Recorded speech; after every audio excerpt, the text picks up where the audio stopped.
Students, मैं Ashish Yadav, faculty Aditi commerce classes and education consultant. जय माता दी। आज हम लोग स्क्रीन पे देख रहे हैं determination of income and employment पढ़ेंगे, आय और रोजगार का सिद्धांत। ये मैक्रो इकोनॉमिक्स का पार्ट है। किसका पार्ट है? Macroeconomics. Macroeconomics macroeconomics का पार्ट है ये, determination of income and employment, आय और रोजगार के सिद्धांत। इसका मतलब होता है रोजगार कैसे आएगा। इसके दो सिद्धांत दिए दो लोगों ने। एक था क्लासिकल थ्योरी थी पुरानी से, जेबी से। जो जेबी से थे उन्होंने कैसे प्रोपोगेट किया इस थ्योरी को, इनकम और एम्प्लॉयमेंट की। सबसे पहले उन्होंने कहा कि किसी भी इकोनॉमी में, किसी भी आर्थिक जो गतिविधि होती है वहाँ पूरा एम्प्लॉयमेंट होता है, सभी लोगों के पास होता है। फिर दूसरे नंबर पे उन्होंने बोला कोई व्यक्ति बचत नहीं करना चाहता है और उसके अलावा प्रत्यक्ष रूप से जो प्रतिस्पर्धा होती है वो सही होती है, उसका फ्री कंपटीशन होता है। उसको अपन लोग बोल सकते हैं कि मान के चलिए अगर कोई बाजार है तो वहाँ प्रतियोगिता पूर्ण होती है। इस तरीके से समझेंगे हम।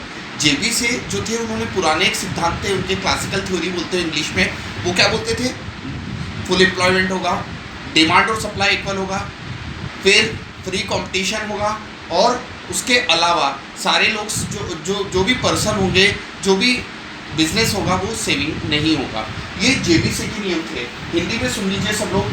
सभी लोगों के पास रोजगार होगा, आय जो मांग और पूर्ति बराबर होगी, लोग बचत की प्रवृत्ति नहीं अपनाएंगे और उसके अलावा जो अर्थशास्त्र में पूर्ण प्रतियोगिता होगी। ये जेबीसी का एक नियम था। इसी में जो दूसरे एक थे राइटर कीन्स, उनकी थ्योरी जो थी उसमें इनकी जस्ट डिफरेंट थी। कीन्स के अकॉर्डिंग सारी जो इकोनॉमी होती है, सारी अर्थशास्त्र होती है, उसमें रोजगार नहीं होता, नो फुल एम्प्लॉयमेंट बिल्कुल नहीं होता। लोग सेविंग करना चाहते हैं और डिमांड और सप्लाई दोनों इक्वल कभी नहीं होती। और उन्होंने बोला है इम्परफेक्ट कॉम्पिटिशन होता है। परफेक्ट कॉम्पिटिशन क्या होता है? जहाँ बायर सेलर इक्वल हो, जहाँ कंडीशन इक्वल हो, प्राइस लेवल सेम हो। और जो जेबी से कहते थे वो फ्री कंपटीशन था, और जो कीन्स कहते हैं वो क्या था? कीन्स मॉडर्न थ्योरी थी। कीन्स क्या कहते थे? फुल एम्प्लॉयमेंट नहीं होगा, सेविंग्स करेंगे लोग, डिमांड और सप्लाई दोनों इक्वल कभी नहीं हो सकते, और इम्परफेक्ट कंपटीशन होगा। हिंदी में सुन लीजिए, कीन्स के अनुसार आय और रोजगार का जो सिद्धांत है वो क्या कहता है? बाजार जो होगा वो अपूर्ण प्रतियोगिता होगा, लोग बचत करेंगे और कहीं रोजगार की पूर्ण रूप से प्राप्ति नहीं होगी, और उसके अलावा मांग और पूर्ति कभी बराबर नहीं हो सकती। तो होता भी है जो अभी जो प्रमुख सिद्धांत है कीन्स का वो अपनाया जाता है। पूरी दुनिया की आर्थिक गतिविधियों को देख लो तो कोई ऐसा आपको देश नहीं मिलेगा जहाँ सबके पास पूर्ण रूप से रोजगार हो। तो ये आय और रोजगार का सिद्धांत का जो एक पहला एक जेबीसी और कीन्स की कुछ प्रमुख ऐसी बातें थी जो उन्होंने जेबीसी और कीन्स ने प्रोपोगेट किए थे इकोनॉमिक के लिए। अब इसी के नेक्स्ट जो टॉपिक आता है उसमें एग्रीगेट डिमांड होती है। और एग्रीगेट डिमांड क्या होती है? जो हम लोग सब लोग किसी चीज़ की जो डिमांड करते हैं उसको मांग कहते हैं, कुल मांग। तो वो मांग क्या होती है? पेट्रोल, डीजल, फल सब्जी। पेट्रोल डीजल जो होता है वो वेजिटेबल होता है, फ्रूट्स होते हैं। तो वेजिटेबल फ्रूट जो होते हैं, पेट्रोल डीजल होता है, इन सब की डिमांड सभी लोग करते हैं, तो इसको एग्रीगेट डिमांड बोलेंगे।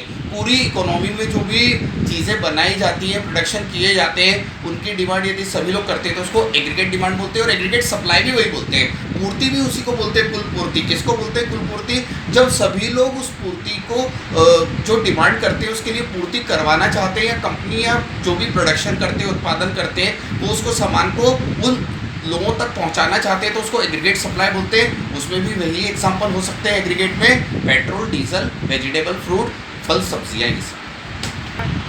कंजम्पशन लेवल क्या होता है? इनकम पे डिपेंड करता है, याद रखिएगा।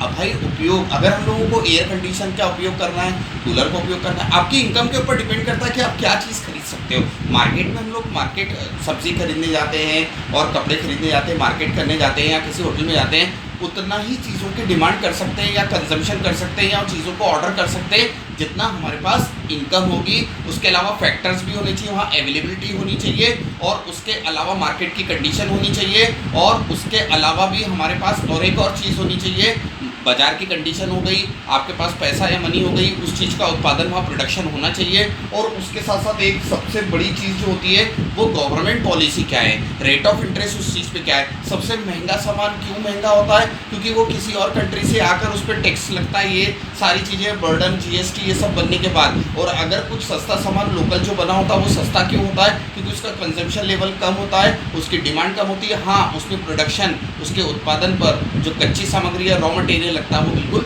कम होता है। तो समझने का मतलब ये है कि प्रोपेंसिटी टू कंजम्पशन होता क्या है, जिस चीज़ को हम लोग डिमांड करना चाहते हैं। इसी चैप्टर का पार्ट। इन्वेस्टमेंट या विनियोग क्या होता है।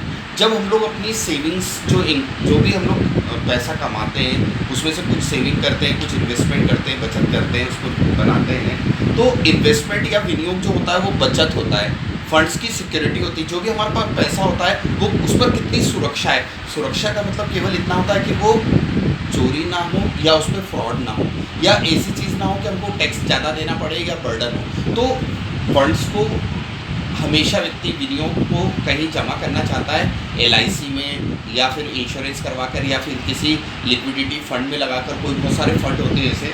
तो सबसे पहले रिस्क से बचने के लिए, अपनी सिक्योरिटी करने के लिए पैसों की, रिटर्न ऑन इन्वेस्टमेंट, पूंजी पर प्रत्याय दर पूंजी पर प्रत्याय दर होती है रिटर्न ऑन इन्वेस्टमेंट। इसका मतलब जितना पैसा लगाया जाता है बाजार में उससे दुगना हम पाना चाहते हैं ब्याज के साथ। तो व्यक्ति यही करता है, जिसके पास इन्वेस्टमेंट होता है वो क्या सोचता है, मैं इन्वेस्टमेंट और करूँ तो मुझे रिटर्न ज़्यादा मिले, जब मुझे रिटर्न ज़्यादा मिलेगा तो मेरा फ़ायदा होगा। तो इन्वेस्टमेंट जो होता है, रिटर्न ऑन इन्वेस्टमेंट, उसी का पार्ट होता है कि जितना इन्वेस्ट किया उस पर ज़्यादा पैसा मिले ब्याज के साथ। उसके बाद अपॉर्चुनिटी भी होती है, अवसर का उपयोग करना लोग चाहते हैं। अवसर कैसे होते हैं, अवसर जो होते हैं वो अपॉर्चुनिटी होती है, किसी टाइम पे इंटरेस्ट रेट बढ़ जाता है, घट जाता है, तो लोग जैसे शेयर मार्केट में अपॉर्चुनिटी का उपयोग करते हैं। तो उसी तरीके से जो इन्वेस्टमेंट होता है वो अपॉर्चुनिटी के ऊपर डिपेंड करता है, अवसर के ऊपर। दो तरीके का इन्वेस्टमेंट होता है, एक पर्सनल होता है और एक इंड्यूस्ड होता है। पर्सनल जो हम लोग खुद का होता है और जो इंड्यूस्ड किसी के कहने पे होता है।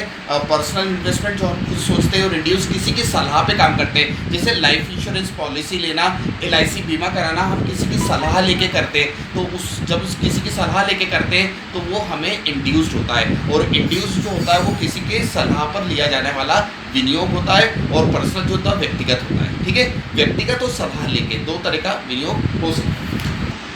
सफिशिएंट डिमांड क्या होती है या फिर हम लोग डेफिशिएंट डिमांड क्या होता है। सफिशिएंट का मतलब है लोगों ने जितनी डिमांड करी थी उतना सामान लगभग उनके पास पहुंच चुका है। और इसमें जब डिमांड सफिशिएंट हो जाती है तो मान के चलिए कि इसके जो कॉसेस होते हैं, फुल एम्प्लॉयमेंट होता है, प्राइस लेवल हाई होता है और जो भी इकोनॉमी होती है उसका इंफ्रास्ट्रक्चर अच्छा होता है। हिंदी में भी सुन लीजिए, जो मांग होती है वो पूर्ण रूप से जब मांग होती है सफिशिएंट, जब रोजगार बढ़ जाता है, कंपनियों की वित्तीय स्थिति अच्छी हो जाती है और जो आर्थिक गतिविधि होती है जिसको इंफ्रास्ट्रक्चर बोलते हैं आर्थिक गतिविधियों को, वो भी अच्छा हो जाता है। अब डेफिशिएंट डिमांड क्या होती है, जब डिमांड गिर जाती है। इस समय corona epidemic, corona disease, corona virus सबसे ज़्यादा स्प्रेड हो रहा है। सब जगह फैक्ट्री, सब मॉल, सब कुछ बंद है, प्रोडक्शन बहुत कम हो रहा है। कुछ दिनों के बाद हमको सामान थोड़ा सा महंगा मिलने लगेगा। उसका कारण क्या होगा, जो हम डिमांड कर रहे हैं वो डेफिशिएंट होता जा रहा है, उसका स्तर गिरता जा रहा है। और क्यों गिरता जा रहा है मांग का स्तर, क्योंकि मांग कर रहे हैं उसका उत्पादन हो नहीं रहा है।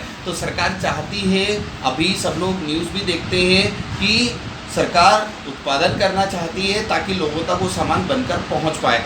2 महीने से लगभग उत्पादन जीरो हुआ है, शून्य हुआ है, तो उसको बढ़ाने के लिए। तो सफिशिएंट डिमांड क्या होती है, जब हमारे पास वो सामान उपलब्ध है। और डिफिशिएंट डिमांड क्या होती है, जब उसके प्राइस बढ़ेंगे क्योंकि उसकी डिमांड ज़्यादा है और उसका प्रोडक्शन क्या है, उत्पादन कम है। जब किसी की डिमांड ज़्यादा होती है और प्रोडक्शन कम होता है तो उसके सामान के प्राइस भी बढ़ जाते हैं, अनएम्प्लॉयमेंट हो जाता है और टैक्सेस कम पे कर पाती है कंपनी सरकार को, और गवर्नमेंट के पास जो होता है वो प्रॉब्लम्स बढ़ जाती हैं।